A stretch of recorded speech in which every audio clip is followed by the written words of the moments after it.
और इस वक्त कानपुर से खबर आ रही है, जहां पर हाई स्कूल के छात्र ने पिता के फोन से इंडिगो के कस्टमर केयर पर फोन कर सनसनीखेज सूचना दी। छात्र ने बताया कि इंडिगो एयरलाइंस के 40 विमान रेजिडेंशियल इलाकों में गिरा दिए जाएंगे। इस बात की सूचना के बाद से हड़कंप मच गया। दिल्ली में बैठे अधिकारियों ने उत्तर प्रदेश पुलिस से संपर्क किया। क्राइम ब्रांच की टीम ने सर्विलांस की मदद से कानपुर के सेन पश्चिम पारा थाने के अंतर्गत रहने वाले 15 वर्ष के हाई स्कूल छात्र तक पहुंची।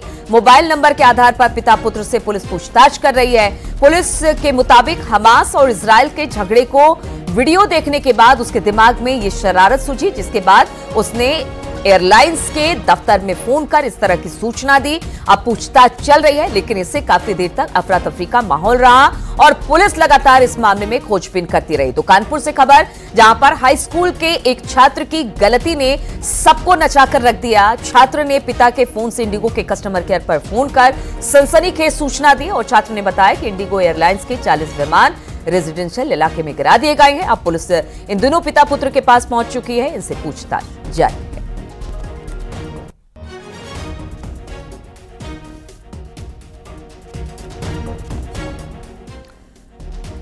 और सुल्तानपुर से खबर लेते हैं, जहां पर देवी देवताओं पर आपत्तिजनक टिप्पणी का मामला। धम्मौर पुलिस ने समुदाय विशेष के 3 युवकों को अरेस्ट किया है। हिंदूवादी संगठनों ने मामले में पुलिस से शिकायत की थी। धम्मौर थाना क्षेत्र के धमतेईपुर गांव का यह पूरा मामला बताया जा रहा है, जहां पर समुदाय विशेष के लोगों ने हिंदू देवी देवताओं पर आपत्तिजनक टिप्पणी की। टिप्पणी के बाद मामला गंभीर हुआ। धम्मौर पुलिस ने समुदाय विशेष के 3 युवकों को अरेस्ट किया है। हिंदूवादी संगठनों ने मामले में पुलिस से शिकायत की थी, जिसके आधार पर इन तीनों को गिरफ्तार किया गया है। धम्मौर थाना क्षेत्र के धरमैतपुर गांव का यह मामला बताया जा रहा है। अब पुलिस इन तीनों से पूछताछ कर रही है।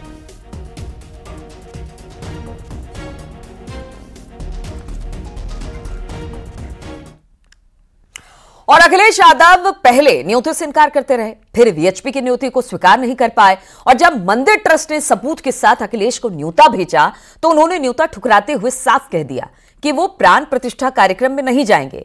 यानी अब यह साफ हो चुका है कि सोनिया गांधी, राहुल गांधी वाली लिस्ट में अखिलेश यादव ने अपना नाम दर्ज करवा लिया है। लेकिन इस सब के साथ ही उन्होंने बीजेपी से सियासी पंगा ले लिया है।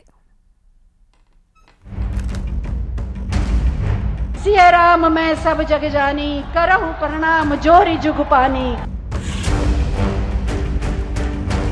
राम मंदिर के खिलाफ विरोध के सुर तब भी उठे थे और अब भी उठे हैं।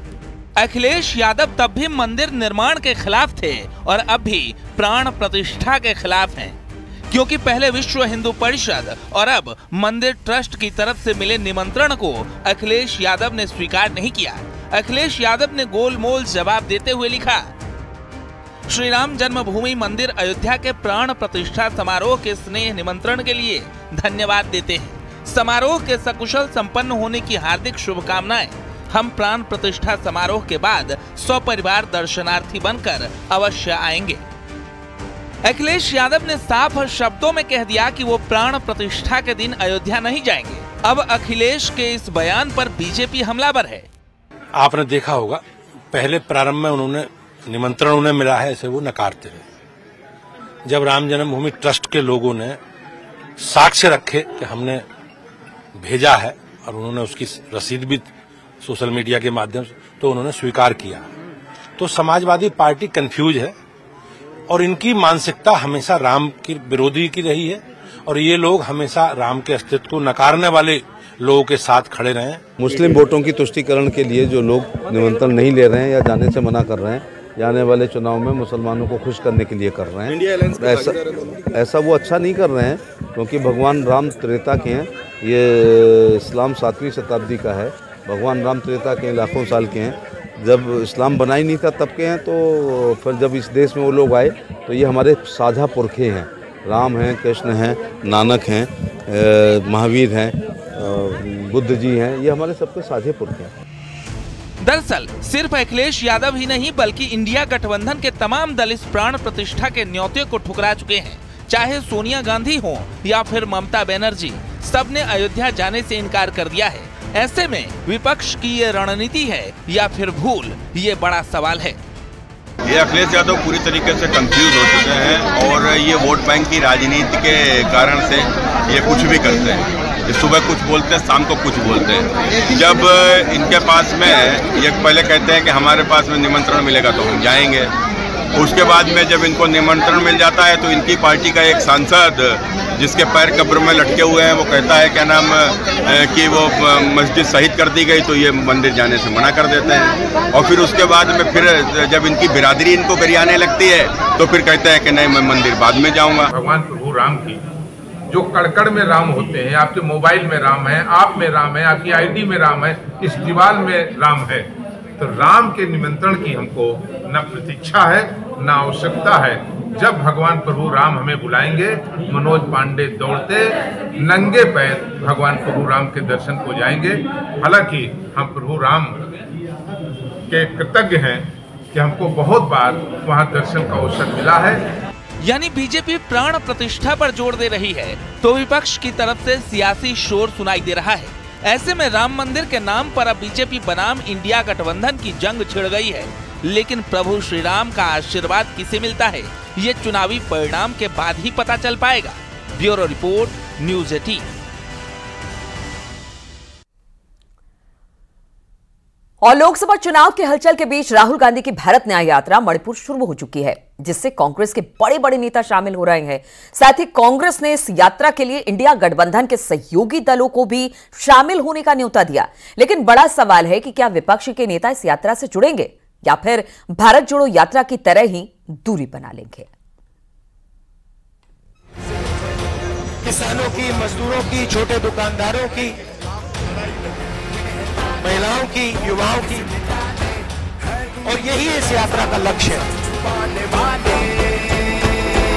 अब तो लेके रहेंगे डरो मत, डरो मत। 15 राज्य, 100 लोकसभा सीट, राहुल गांधी की यात्रा होगी हिट। अयोध्या में रामोत्सव के बीच कांग्रेस के स्टार राहुल गांधी ने अपनी भारत जोड़ो यात्रा 2.0 की शुरुआत आज से कर दी है। राहुल गांधी के नेतृत्व में यह यात्रा पूरब से पश्चिम तक यानी मणिपुर से मुंबई तक जाएगी। कांग्रेस अध्यक्ष मल्लिकार्जुन खड़गे ने हिंसा प्रभावित थौबल में इस भारत जोड़ो 2.0 को हरी झंडी दिखाई। इस दौरान खड़गे ने राहुल गांधी को एक तिरंगा दिया जो मुंबई तक उनके साथ रहेगा। Why न्याय यात्रा?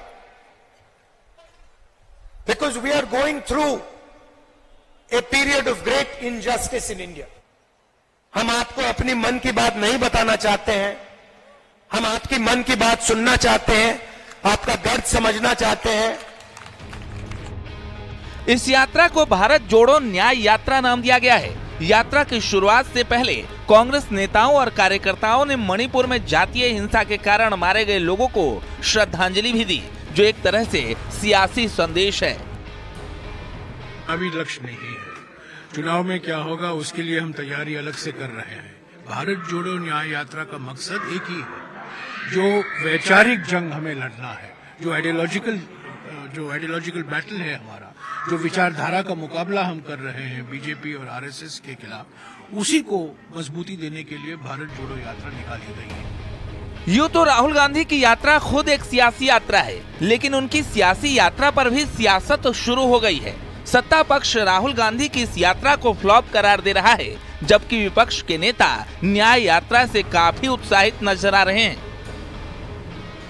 भारत को न्याय मिल जाएगा, ये परिवार अगर देश को छोड़ देगा तो भारत को न्याय मिल जाएगा। भारत को तोड़ने वाले ये परिवार है जिसने देश के 2 टुकड़े करा दिए, पाकिस्तान बांग्लादेश बना दिया, जिसमें लाखों लोगों की आहुति ली।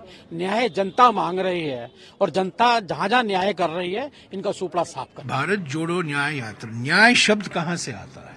हमारी संविधान के प्रस्तावना में मणिपुर की पीड़ा देश की पीड़ा है। मणिपुर का जो दर्द है, लोगों का जो दर्द है, वो हमारा, मेरा भी दर्द है, आपका भी दर्द है, देश को महसूस होना चाहिए। इसीलिए ये संदेशा भेजने के लिए राहुल गांधी की ये यात्रा सियासी मायनों में काफी अहम है। लोकसभा चुनाव में महज 3 महीने का वक्त बचा है। ऐसे में राहुल गांधी 100 दिन में कुल 6,713 किलोमीटर की दूरी तय करेंगे। कांग्रेस इस यात्रा के जरिए राज्यों के बीच भौगोलिक मतभेदों को कम कर और जमीनी स्तर पर समुदायों को जोड़ने का दावा कर रही है। हालांकि राजनीतिक पंडित इसे कांग्रेस के वोट जोड़ने की यात्रा कह रहे हैं। और रुकेंगे यहाँ पर छोटे से ब्रेक के लिए, जल्द हाजिर होते हैं कुछ और खबरों के साथ। आप देख रहे हैं न्यूज़ 18 उत्तर प्रदेश उत्तराखंड।